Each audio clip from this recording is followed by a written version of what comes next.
Today's message is don't listen to your flesh. Those who live only to satisfy their own sinful nature will harvest decay and death from sinful nature. Those who live to please the Spirit will harvest everlasting life from the Spirit. That's from Galatians 6:8 in the New Living Translation.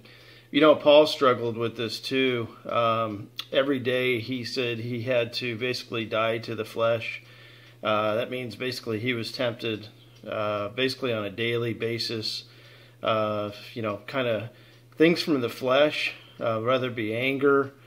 We always have to make wise decisions for God, and that's really what Paul was saying to do. And when you start your day off that way and realize that these temptations of the flesh will come around, and when we gear up and kind of fight against them, we're way better off. We all have these feelings maybe at work of anger. You want to tell your boss off. That's not a great thing to do, because probably the next day you won't have a job.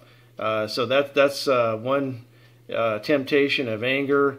Don't lay slave to jealousy or anger. Don't feed those feelings. If you do, they'll continue and grow, and that's the real issue with that. God's really saying for us, it's time for us to grow up. I mean, we could be in our 20s, 30s. Some people are in their 70s, 80s, and still, a lot of people do struggle with it their whole life, really. And God really wants us to get a clue, similar again to Paul's story.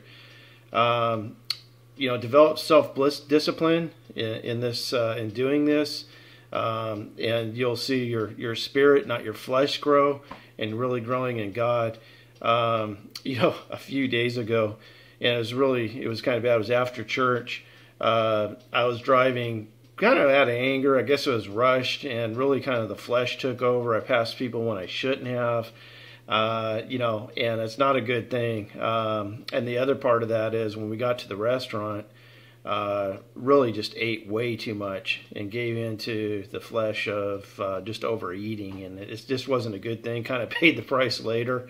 But, these are just small examples of things that can occur in our lives. And when we learn to, again, not give into those and learn to get into the Spirit, again, like we always say here, give it up to God daily, start your day in prayer, you're far better off. And like Paul had to do, and we really all have to do, is not give in to the flesh and just give it up to Jesus. Have a blessed day.